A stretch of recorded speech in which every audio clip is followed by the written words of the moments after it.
Next देखो बेटा, a kite is moving horizontally at the height of the 151.5 metre if the speed of the kite is 10 metre per second. How fast is the string being let out when the kite is 250 metre away from the boy who is flying the kite. The height of the boy is 1.5 metre. ठीक है, एक kite जी है उड़ रही है horizontally at the height of the 151.5 metre. यह होगी ताड़ी काइट. यह हैगा बॉय जिहदी हाइट हैगी 1.5 मीटर. इत्थों उड़ा रहा तो यह जी यदी आ हॉरिजेंटल हो गया.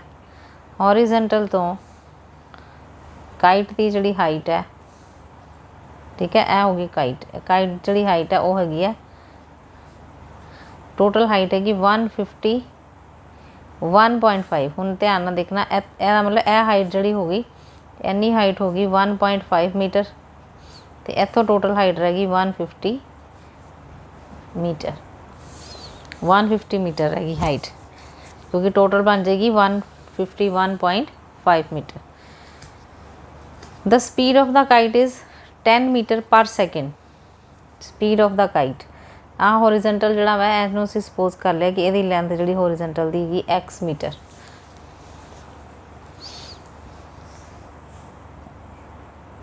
टेन मीटर पर सेकेंड तो सानूं क्लीयर हो गया कि स्पीड दी. स्पीड हुंदा वै डिस्टेंस ओवर टाइम, यानी कि dx ओवर dt जिहड़ा वै वो सानूं दिता होया वै 10 सेंटीमीटर पर सेकेंड.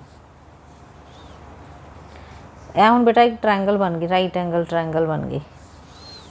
ठीक है, एक्स तुहाडा यदी जिहड़ा हॉरिजेंटल है यदी लेंथ होगी x मीटर. y हो गया the distance of the kite from the boy, यानी कि यह काइट की लेंथ होगी जिस तक उड़ के जा रही, मतलब लेंथ ऑफ स्ट्रिंग होगी. Distance of kite from the boy. हूँ इसका नाम लिख लो, ये हो गया ABC, right angle triangle ABC. इन राइट एंगल ट्रायंगल ABC के अकॉर्डिंगली ये हम राइट एंगल ट्रायंगल बन गया. अकॉर्डिंगली की बन गया hypotenuse square is equal to x square plus 150 square. y तुहाडे को बराबर आ गया x स्क्वायर प्लस 22500 सारे का स्क्वायर रूट. उन्होंने डिफरेंशिएट कर दो दोनों, differentiating both side with respect to t. ठीक है, dy by dt is equal to आ गया 1/2 under root x square plus 22500 into 2x. Derivative of x square is 2x. 2 ना 2 कैंसिल हो गया. This is equal to x over under root x square plus 22500. उन्होंने क्या है, when the kite is 250 metre away from the boy who is flying the kite. मतलब kite अगर असी निकालना है how fast the string being let out, मतलब कितनी स्ट्रिंग होर छड्डे जदों कि काइट उतों 250 मीटर दूर चली जाए. इसदा मतलब एक्स की लेंथ जी है वो कितनी हो जाए, हाइट जी है वो कितनी हो जाए 250 मीटर. ठीक है ना, हॉरिजेंटल तो, यानी हॉरिजेंटल जो आ वाला हॉरिजेंटल है उस तो दा डिस्टेंस जो 250 मीटर अवे हो जाए. dy by dt when x is equal to 250 that is equal to into आ जाएगा नाल dx ओवर dt, क्योंकि चेंज होनी ना x जरा चेंज हो रहा. हाँ जी, dx बाय dt दिता होया 10 सेंटीमीटर पर सेकेंड. ये वैल्यू सारिया पुट कर दो. 250 into 250 square plus 22500 into dx by dt की वैल्यू होगी 10 centimetre per second into 10. That is equal to 250 into 10 over 62500 plus 225 that is equal to 2500 over ये आ गया 850 100 ये फैक्टर बना लो, ये फैक्टर बन गए। देखो 10 तो वैसे ही आ जाएगा ना, 10 इंटू 10 इंटू 10 85 दे हो गए 17 इंटू 5 नाल भी एक जीरो होगी 10 यानी कि 5 इंटू 2 इंटू 10 इंटू 10 ये भी दो फैक्टर बन गए यानी कि 2 10 हो गए 2 5 हो गए, पेयर बन गया 250 ओवर 2500 ओवर आ जाना नीचे बेटा 5 इंटू 10 हो गया 50 अंडर रूट 34 50 अंडर रूट 34 ये कैंसिल हो गया 5 5 ज़ा ये आ गया 50 ओवर अंडर रूट 34 इनू सिंपलीफाई कर लो या ना करो इस तरह ही रहने दो मीटर पर सैकेंड यानी कि इन्नी स्पीड के नाल जिहड़ी है काइट जिहड़ी वो ऊपर जाएगी। नैक्सट देखो ए लैडर 5 मीटर लॉन्ग एक लैडर है ਉਹਦੀ लेंथ हैगी है 5 metre a ladder 5 metre long is leaning against the wall, ठीक है, यह वॉल हैगी है वॉल के अगेंस्ट यानी कि खड़ी है। The bottom of the ladder is pulled along the ground यानी कि जो असी इनू अलॉन्ग द ग्राउंड खिंचया उन्हें मतलब इस तरह अगर होएगी अगर यदि हॉरिजेंटल यानी कि एक्स वाली लेंथ बढ़ेगी तो वाई वाली लेंथ जी घटेगी, ठीक है, जो ही वो खिंचेगा इस बॉडी में। The bottom of the ladder is pulled along the ground away from the wall at the rate of 2 centimetre per second यानी इन्नी स्पीड के नाल उन्हें उन्होंने परे किया यानी dx ओवर dt तुहाडे को आ गया 2 centimetre per second. How fast is its height on the wall decreasing जी हाइट वॉल की हाइट है वो कितनी डिक्रीज़ करेगी वो असी निकालना। When the foot of the ladder is 4 metre away from the wall जो कि 4 मीटर अवे होवे फ्रॉम द वॉल ऐसे सपोज कर लें कि एक्स है हॉरिजेंटल लेंथ जी है तो हाइट ऑफ द वॉल जी वो वाई सेंटीमीटर है।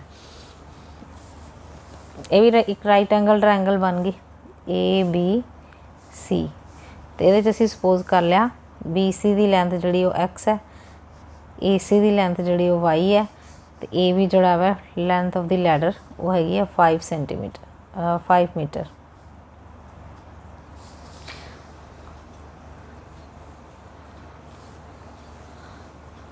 वो हैगी है 5 मीटर। हुण जी dx ओवर dt है बेटा वो दिता होया तुहानूं 0 यानी कि 2 सेंटीमीटर वो सेंटीमीटर दे विच दिता होया वा यह ध्यान रखना, ठीक है।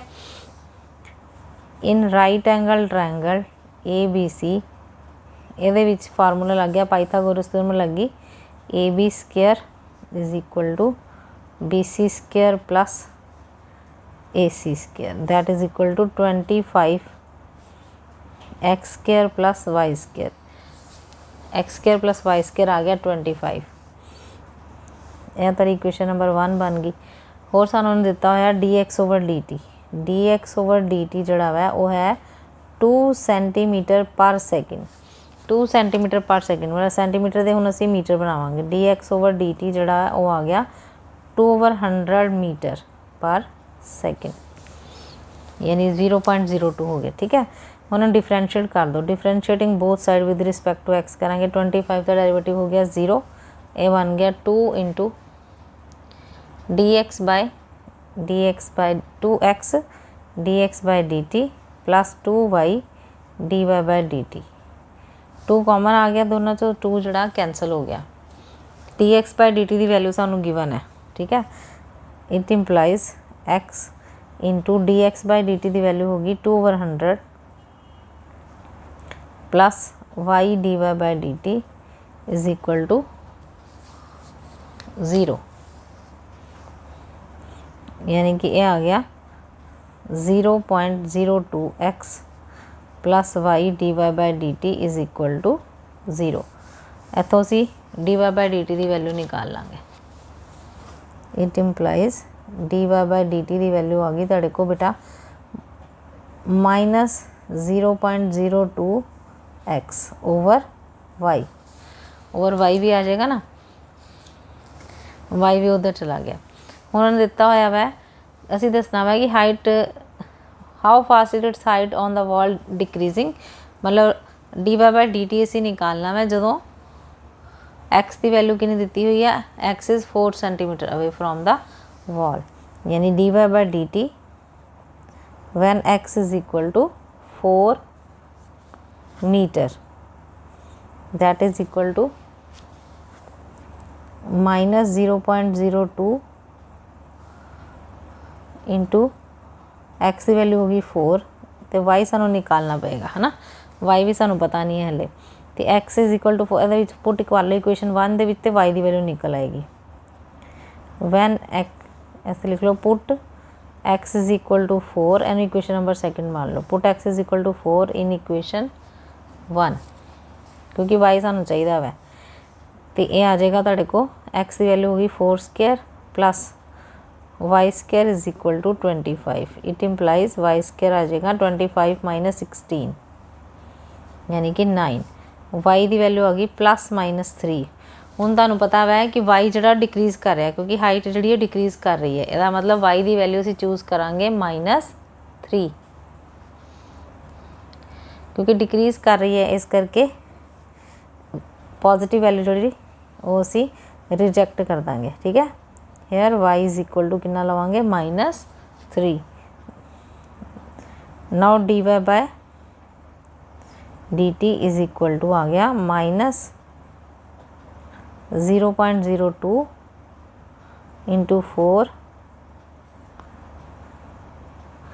ऑलरेडी इतने शो कर दिता कि उन्होंने डिक्रीज़ कर रहे हैं, मतलब वाई जो पॉजिटिव ले लो उत्ते वाई 3 ये आ जाएगा -0.08/3 मीटर पर सेकेंड। तो जो सेंटीमीटर लिखोगे तो फिर आ जाएगा centimetre per second that is equal to height जी डिक्रीज़ कर रही है at the rate of 8/3 centimetre per second. ठीक है, क्योंकि मीटर के सेंटीमीटर बनावांगे ओवर 100 इंटू 100 वो कैंसल हो जाएगा, तो यह मतलब आ जाएगा 8/3 सेंटीमीटर पर सेकेंड।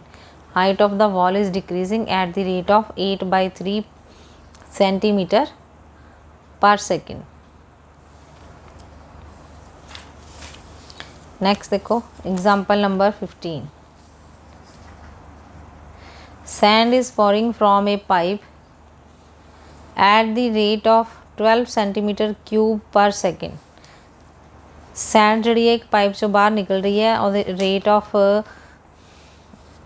रेट है 12 सेंटीमीटर क्यूब पर सेकेंड इन्नी स्पीड के नाल यानी कि रेट जी बाहर निकल रही। The following sand forms a cone on the ground in such a way that the height of the cone is always 1/6 of the radius of the base. यानी कि हाइट जी घट है, रेडियस जड़ा वा उस तो कितनी घट है, ये हुण मेरी तो चलो ज़्यादा बन गई 1/6 है। ठीक है, हाइट जी है वो कितनी दी हुई है 1/6 of the radius of the base.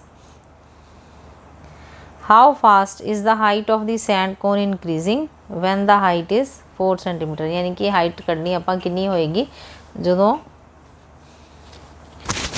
मतलब रेट ऑफ हाइट निकालना कितना होएगा जो हाइट कितनी है 4 सेंटीमीटर। अभी रेट ऑफ हाइट निकालना यानी DH/DT असी फाइंड आउट करना है।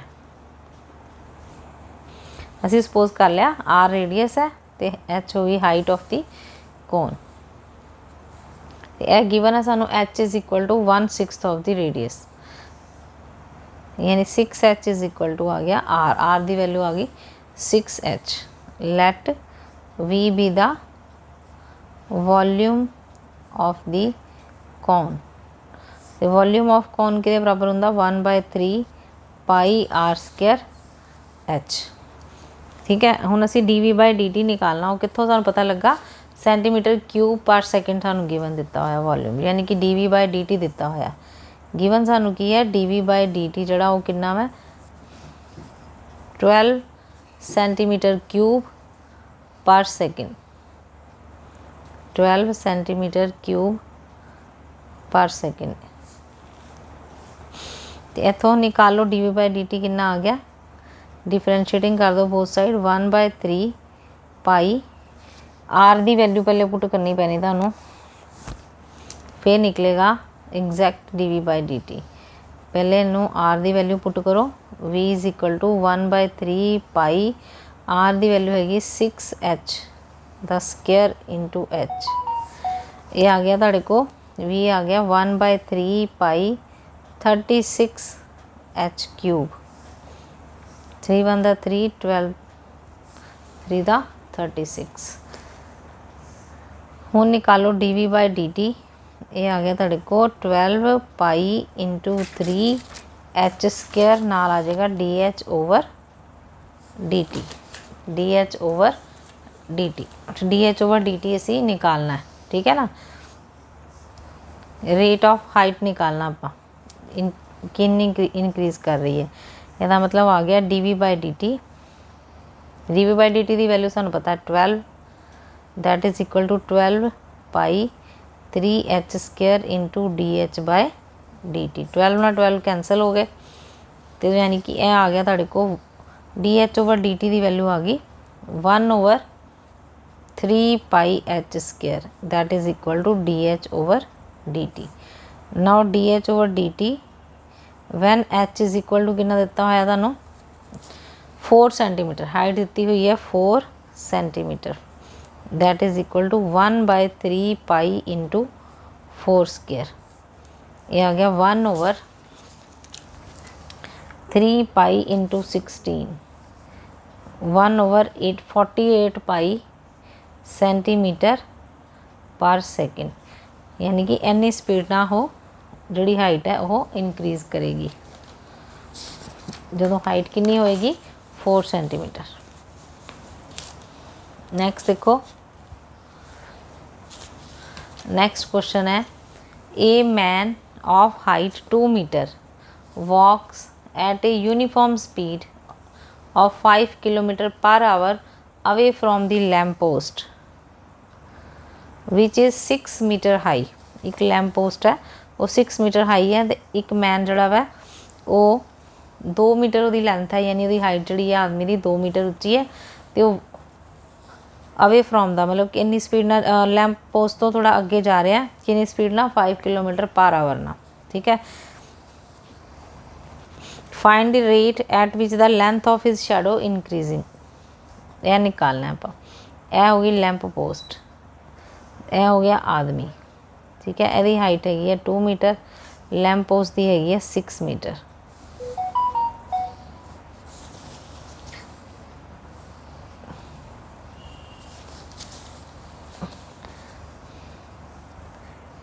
यह होगी आदमी है, आधी शैडो होगी क्योंकि लैंप पोस्ट पीछे है ना, आ शैडो होगी, यह शैडो उसकी लेंथ मान ली कि एक्स है, तो यह वाला डिस्टेंस जोड़ा है वाई है। यह लैंप पोस्ट की लेंथ होगी है मान लो ए बी, यह आदमी की लेंथ होगी सी डी तो E, C D E. A B सानू गिवन हो गया 6 मीटर, सी डी गिवन हो गया 2 मीटर, डी ई मान लिया असी एक्स है, बी डी असी मान लिया वाई है, तो असी निकालना rate, find the rate at which the length of his shadow is increases, वो निकालना है। पहला सारा डायमेंशन जड़ियाँ लिख लो, A B with the height of the lamp post. ठीक है, इसका मतलब ए गिवन हो गया सानू ए बी कितना है 6 मीटर, सी डी आप मान लिया वा 2 मीटर, ये होगी हाइट ऑफ द मैन, तो यदि शैडो की लेंथ मैन की जी शैडो आ वो असी मान ली एक्स के बराबर, यानी कि डी ई जड़ा वा वो असी मान लिया एक्स, तो बी डी जड़ा वा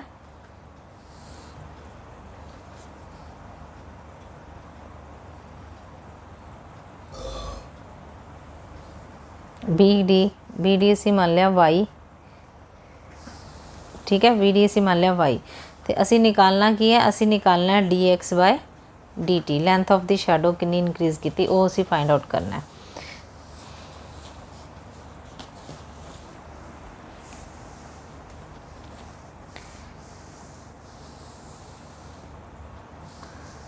find rate at which the length of his shadow increases, जी इनक्रीज़ कर रही है वो असी निकालनी भी कितनी इनक्रीज़ करेगी जो वो 5 किलोमीटर पर आवर की स्पीड नाल जाएगा। मतलब यह हो गई हैं दो equilateral triangles.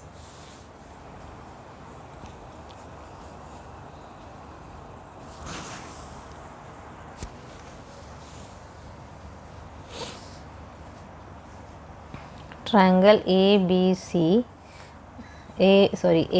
E and triangle CDE are similar। जे सिमिलर हो दो triangles then sides are proportional. ਇਹਦਾ मतलब हो गया CD over AB, CD over AB जड़ा वा वो किदे बराबर हो गया, यानी base over base is equal to height over height आ जाएगी। तो यह हाइट जी वो कितने बराबर हो गई, एक्स के बराबर। तो यह पूरी जी लेंथ है यह वाली पूरी जी वो एक्स प्लस वाई के बराबर हो गई। सी डी की लेंथ हो गई 2 over 6 is equal to x over x plus y. इनू क्रॉस मल्टीप्लाई कर दो, ये आ जाएगा x plus y is equal to 3x, y is equal to आ गया 3x माइनस एक्स यानी कि 2x। y तुहाडे को आ गया 2x के बराबर।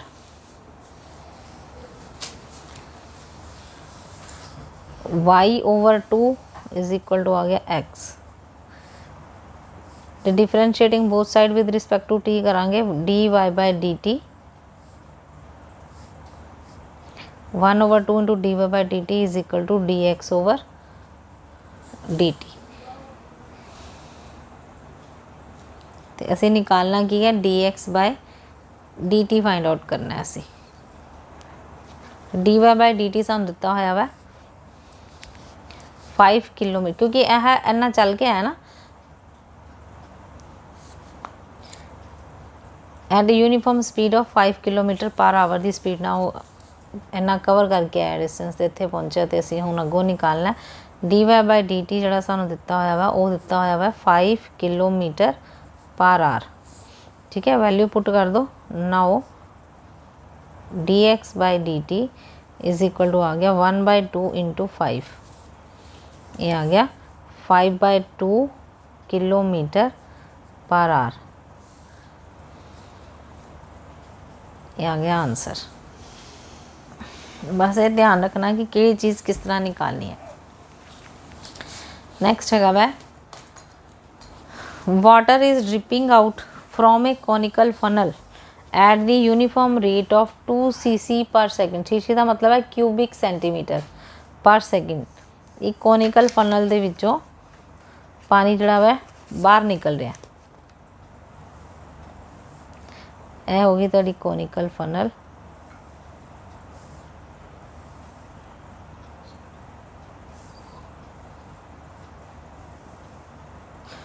ठीक है, यह हो गया रेडियस, यह होगी हाइट, यह होगी एल यानी कि स्लैंट हाइट।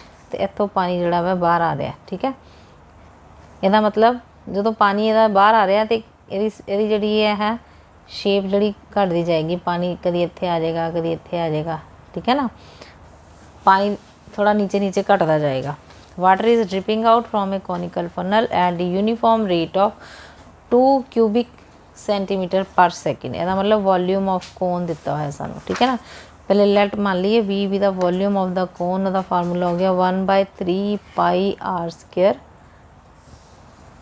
एच।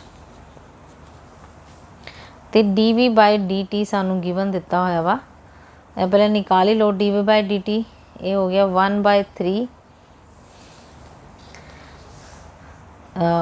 ये दिता है 2। इतों बाद करांगे क्योंकि हले तो आर तो एच असी निकालने, हले वैल्यू पुट कर लिए 2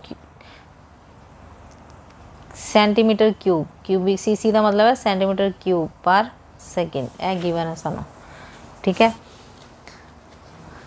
through a tiny hole at the vertex of the funnel, इतों निकल रहा पानी बाहर। When the slant height of the water is 5 metre, यानी कि जो है सलैंट हाइट एल जो 5 रह जाएगा, मतलब कि मान लो इन्ना 5 हो गया, तो उदों असी रेट ऑफ डिक्रीज निकालना वा of the slant height of the water, यानी कि dl/dt निकालना। सलैंट हाइट का निकालना ना आप, डिक्रीज ऑफ सलैंट हाइट यानी कि कितनी सलैंट हाइट घटी, जो उसकी हाइट जी है सलैंट हाइट जी 5 सेंटीमीटर होएगी, तो असी dl/dt जड़ा वो फाइंड आउट करना है। हुण आर तो एच ना सानू आर पता है ना एच पता है, तो असी सानू पता है कि इत्थे एंगल हुंदा 90 डिग्री का, तो यह हुंदा एंगल अल्फा असी सपोज कर लिया। ठीक है। हुण यह तुहाडी बन गई राइट एंगल ट्रायंगल, मान लो ए बी तो सी, राइट एंगल ट्रायंगल बन गई जिहदा बेस हैगा ए सी, क्योंकि जिथे दो एंगल बने वो बेस हो गया, ए सी बेस हो गया, तो यह हो गया तुहाडा परपेंडिकुलर। तो फार्मूला लगाओ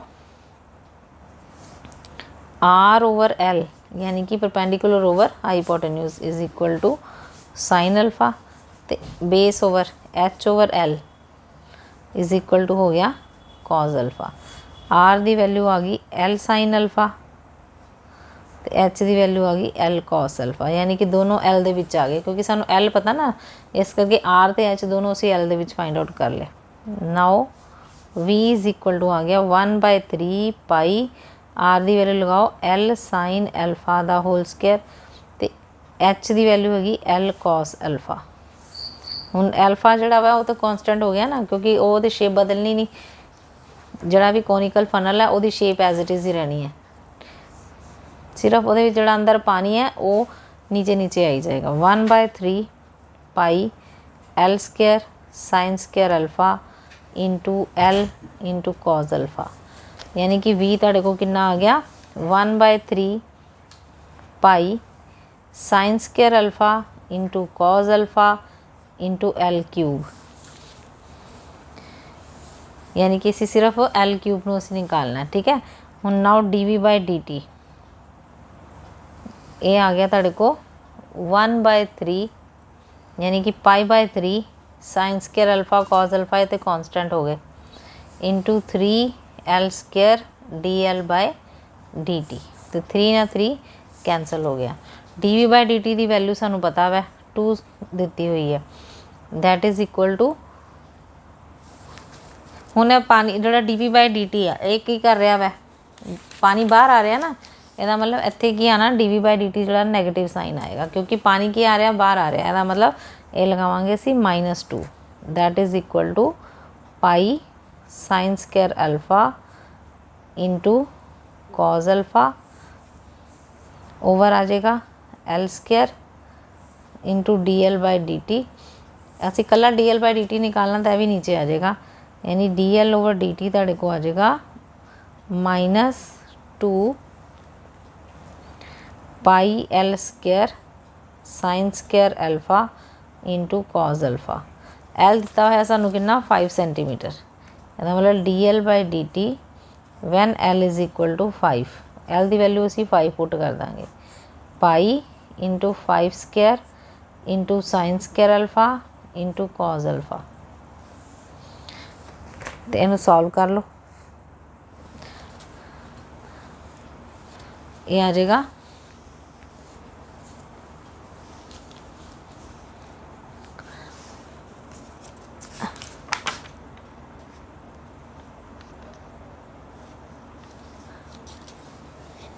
इन्हें सॉल्व कर लो, ये आ जाएगा -2/10, सॉरी 2/25, -2/25 पाई sine square alpha into cos alpha, ये होगी rate of decrease of slant height, which is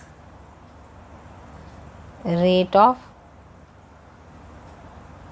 decrease of slant height, rate of decrease of slant height।